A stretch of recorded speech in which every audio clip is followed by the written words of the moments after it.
예, 국방연구원의 박창근입니다. 제가 말씀드릴 것은 북한 서북개혁 도발 억제 방안입니다. 여러 어른들을 모시고 이렇게 발표할 수 있는 기회를 갖게 돼서 감사드립니다.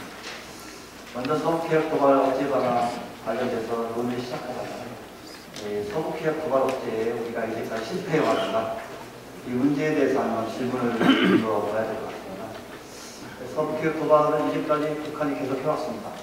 또 천안 추격 사건도 했고, 연평도 포격됐습니다. 그런 측면에서 보면 도발을 근본적으로 받지 못했으니까 억제에 실패했다, 이렇게 말할 수 있겠습니다. 그렇지만 우리가 서해 북방 한계선을 이제까지 지켜왔고, 북한이 서해 군사분 개선을 선포하고 또 5개선 포항제도도 선포하고 하면서 해왔지만은 또 우리는 서해 북방 한계선을 지켜왔고 우리의 관할을 유지해왔습니다. 그래서 어느 정도는 또 이 도발을 억제하는데 성공적으로 해왔다, 이렇게 생각합니다. 그렇다면 오늘의 주제가 북한의 서북개혁 도발을 어떻게 근본적으로 억제할 수 있는가. 사실은 이 군전 도발 자체를 사실 마음먹지 않도록 포기하도록 할 수 있겠는가, 이것이 하나의 요한칙인데 참 답이 쉽지는 않습니다. 그렇게 하게 돼서는 제가 이제 말씀드릴 것은 근본적인 문제, 억제란 무엇인가 부터 시작해서 몇 가지 질문사항을 가지고 논의를 시작하고자 합니다.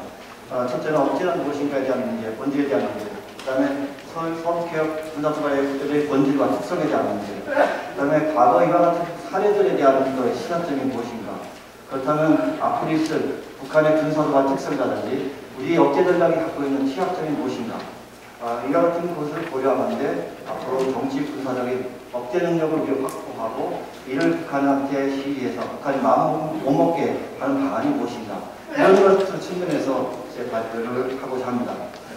먼저 억제가 무엇인가, 억제의 본질이 어떤 것인가 하는 문제에 대해서는 여러분들이 저보다 더 잘 알고 있을 것이라고 생각합니다. 아까도 몇 번 얘기했다시피 억제란 상대가 얻을 수 있는 이익보다 정말로 정치적으로 감당할 수 없는 막대한 손실을 입을 수 있기 때문에 정말 두려워서 못한다, 말을 포기한다, 이런 것이 억제거든요. 이 억제 전략은 핵무기의 전략부터 근본적으로 출발했다. 즉 핵무기가 근본적으로 대량 파괴 능력을 갖고 있기 때문에 억제를 공격을 해서 이익을 얻을 수가 없습니다. 그런 측면에서 보면 재래식 무기는 굉장히 억제를 달성하기가 근본적으로 취약한 측면을 갖고 있습니다. 어느 정도 군사력 균형이 있다 해도 이 기습 공격을 통해서 이 군사력 균형을 또 무력화시킬 수 있고, 또 응징 능력이 있다고 하더라도 재래식 공격의 응징 능력은 굉장히 제한적입니다. 그러다 보니까 피해를 감수할 수 있다, 이렇게 마음먹을 수가 있거든요. 그렇기 때문에 억제가 굉장히 취약할 수가 있어서 근본적으로 달성하기가 어려울 수가 있다. 미국과 같이 막강한 군사력을 가지고 압도적인 군사력을 가지고 있는 국가들이 약속을 상대로 한 억제는 또 굉장히 효과적으로 작동이 됐습니다. 이 동맹국을 통해서 미국이 우리 한반도 방위에 대한 억제를 제공한 것들이 있습니다. 그렇지만 이 비슷한 국가들 간에 또 유사한 군사력을 가지고 있는 국가들 간에 대대적 분쟁에 있어서 억제를 근본적으로 달성하는 것은 그렇게 쉽지 않은 문제다 하는 것을 먼저 이해하는 게 좋을 것 같고요. 또 한 가지 억제라는 것은 단순하게 능력뿐만 아니라 능력을 갖춰야 되고, 이러한 그 능력을 사용하겠다는 의지가 있어야 되고, 또한 유의를 정확하게 상대에 전달하는 이러한 노력들이 필요합니다. 또 이런 것들은 항상 우리가 얘기하는 북한이 즐겨 사용한다는 대란급 전술이라든지 이런 겁쟁이 게임이 아니라 게임 형태로 진행이 된다. 그래서 우리가 담대하게 또는 용기를 가지고 어떤 도발에 대응할 수 있는 그런 의지가 무엇보다 필요하다, 이렇게 생각합니다. 이런 측면에서 봤을 때 북한의 서북개혁 도발은 1970년대부터 쭉 장기적으로 이어져왔고, 북한이 소위 말하는 서해 북방 한계선에 대해서 어찌 보면 이걸 인정하지 않고 자기 영역이라고 판단 측면에서는 북한이 영토 문제화 성격을 가지고 있습니다. 이러한 영토 문제화 성격은 저는 모든 세계를 봐도 쉽게 억제가 되지 않습니다. 기회만 있으면 호시탐탐이 이 분쟁을 도발하고 이를 이용하고 합니다. 그런 측면에서 북한의 서해 NLL 교역도 이제까지는 어찌 보면 서해 NLL 침범해서 이 NLL을 무력화하는 상태였다면, 이제 천안 지금 연평도 포격 사건을 지나가면서는 이제는 단순하게 NLL의 무력화라든지 이런 자기 주장뿐만 아니라 이런 그 도발을 정치적으로 이 서해 NLL 정치적으로 반영하는 정치적 목적을 가지고 활용하고 있기 때문에 보다 선언적 형태로 발전되고 있고 또한 도발뿐만 아니라 폐기업까지 실시해서 사실상 이 한국 국민들을 인질로 삼는 이러한 실수까지 벌이고 있다. 그래서 사실 서해 폭도 상황에서 이 자체뿐만 아니라 한국 안보 전체를 위협하면서 인질로 삼는 이러한 전략을 가지고 있고 이러다 보니까 이 우리의 그 강력한 대응 또는 그 대응 우리 미국 한미의 대응 또 국제적인 제재와 관련해서 이 북한은 이 중국을 자기 편으로 확실하게 끌어들이는 중국이 한반도의 안전과 북한 체제를 유지하기 위한 가장 최우선적인 목표를 가지고 있기 때문에 북한을 지원하고 이렇게 하는 역학적 형태를 나타나면서 NLL 문제가 지역 정치적인 관계를 가지고 있고 이런 가운데 북한은 서해 NLL 도서 폭격을 통해서 이제 저 손익 계산을 주판을 따져 보니까 제가 보기에는 좀 이렇게 손실을 많이 하는 것 같다. 또는 어느 정도 이익을 감수할 수 있다 하는 생각도 가질 수 있다. 이러한 어떻게 보면 서해개혁 군사협력의 특성을 가지고 있다. 그렇다면 북한이 이런 주판을 챙겨서 야 이게 굉장히 우리 도저히 비용상 이게 할 수가 없다. 이렇게 하는 것은 상황을 반전시켜야 되는데 이 반전시키기 위해서는 우리의 노력이 굉장히 필요하다고 생각합니다. 이와 관련돼서 저는 여기까지 여러 가지 서해개혁 도발과 억제 관련된 얘기가 많이 논의되고 세미나가 있었기 때문에 대만의 국정 사례를 하나의 사례 케이스로 제가 설명을 의문에서 제시했습니다. 제가 여기서 자세하게 설명은 하지 않고요. 가장 중요한 것은 여기서 이 국공내전의 연장선상에서 영토 문제로서 양측이 워낙 강력하게 소위 말 치고받았기 때문에 무력 도발 억제는 실패했다. 그래서 분쟁이나 무력 도발이 있었는데 중국이 결국은 자기의 목적을 무력 도발 통해서 달성할 수 없다는 것을 완전하게 인식하고 그런 다음에야 결과적으로 소위 말해서 무력 도발을 제한하고 또 하지 않은 그런 형태로 발전했습니다. 대만 해협 분쟁은 1950년대, 54년도, 55년도 분쟁과 58년도 분쟁이 있었는데 54년도, 55년도 분쟁에서는 대만 정부가 이 도서를 대만 북방 지역에 있는 도서를 지키기 위해 무척 노력을 하고 또 미국의 군사력 시위를 했지만 지원하겠다고 했지만은 도서를 모두 상실했습니다. 58년 분쟁에서는 중국의 군문도 이쪽 포격에도 불구하고 이쪽을 지키는 데는 성공을 했습니다. 이쪽에서 분쟁 과정에서 나타났던 그런 사람들을 보면은 가장 중요한 전략 중에 하나가 이 도서 분쟁에서 해상 교통로를 차단하기 위한 전략을 주로 많이 사용했습니다. 즉 대만 북방의 도서 지역의 분쟁이다 보니까 이 지역에 대한 항공 전력, 해군 전력을 통해서 일단은 해상 교통로를 차단했습니다.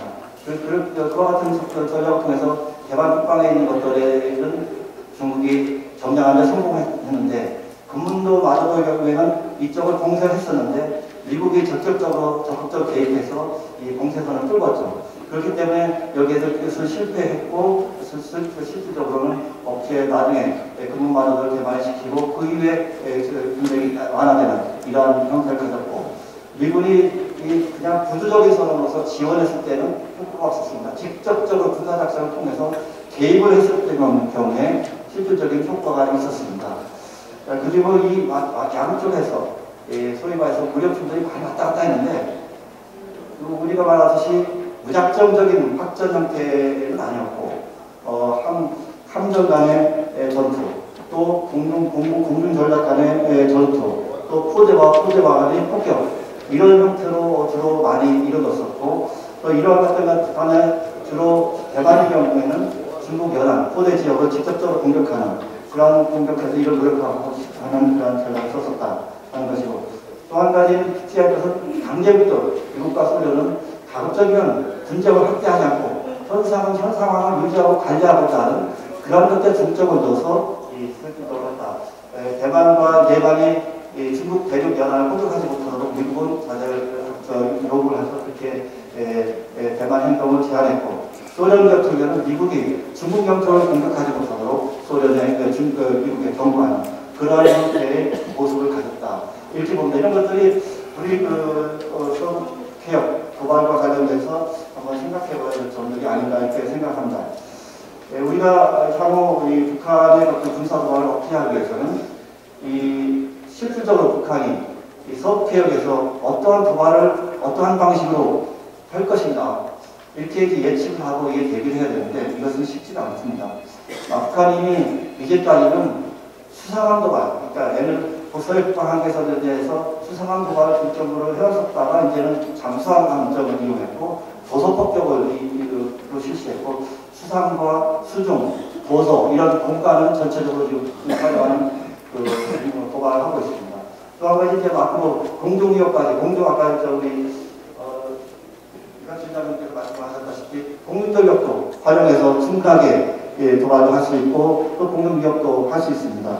이와 같이 다양한 형태로 이루어지고 있고 또 한 가지는 우리 어떤 취약점이라든지 어찌 보면 우리가 대비하지 못하는 그런 것들을 공격할 수 있고 단순하게 아까 얘기했다시피 소외 북한항에서에 대해서 우리의 어떤 관할권을 거부하는 이런 것뿐만 아니라 자신의 정치적인 목적을 위해서 의도적으로 분쟁을 도발하고 이걸 확대시킬 수 있다. 그렇기 때문에 굉장히 어려운 그런 특성을 가지고 있다고 생각합니다. 그렇기 때문에 이 NLL 도발 억제하는 데 있어서는 우리가 적극 억제 전략을 강구하겠지만 NLL 분쟁을 근본적으로 억제하는 데는 굉장히 어려움이 도사리고 있다 이렇게 생각을 합니다. 분쟁 본질 측면에서도 어려울 뿐만 아니라 또 한 가지는 이 지리적 특성상 우리가 압도적인 군사 능력을 거기에 집중해서 계속 유지하기가 쉽지 않다는 것이죠. 북한은 지리적으로 그쪽에 많은 전력을 집중적으로 단시간에 집중해서 운영할 수 있는 공작의 특성을 가지고 있기 때문에 그렇다는 것입니다. 그렇기 때문에 우리가 항상 그렇게 유지하기는 어렵다는 것이고 또 한 가지 아까 이미 많이 여러 가지 말씀이셨지만 다양한 도발 격제, 적시, 적절하게 우리가 응징해서 사실 이 북한이 감당할 수 없는 피해를 손실을 입히기는 그렇게 쉽지 않다. 아니 우리가 보복을 한다고 하지만 그것을 정치적으로 감내할 수 있다. 한다고 하면 그렇게 쉽지 않다는 것이고 또 한 가지는 북한이 소위 말해서 위기 확대 전략, 벼랑끝 전술을 우리가 응징을 한다면 그 응징을 활용해서 보다 위기를 확대 재생산하는 전략을 추진할 경우에 한국에 또한 취약점을 가지고 있다. 북한의 핵기업에 대한 핵기업 핵공간에 대해서도 우리가 아무래도 취약점을 가지고 있다. 이러한 우리가 가지고 있는 취약점을 북한은 적극적으로 활용해서 도발을 하고자 할 것이라고 저는 생각하게 됩니다.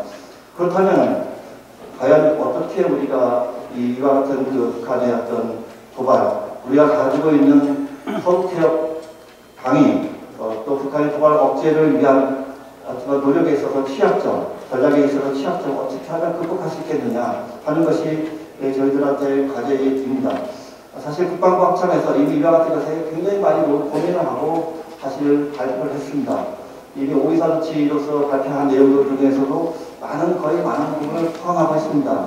그렇지만 내용을 발표하는 것과 실질적으로 행동을 통해서 조치를 취하는 것과 너무나 차이가 있습니다.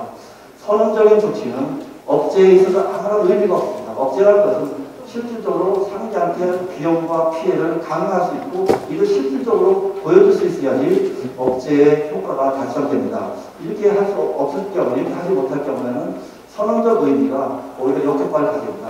즉 억제의 신뢰성을 약화시키는 것이고 그렇기 때문에 반드시 억제의 효과를 갖기 위해서는 이제까지 선언된 조치들 또는 행동된 것들이 실질적으로 이행되고 이행되고 있다는 사실을 강하게 인식시켜줄 수 있고 이러한 인식을 통해서 행동을 변화시킬 수 있어야 됩니다.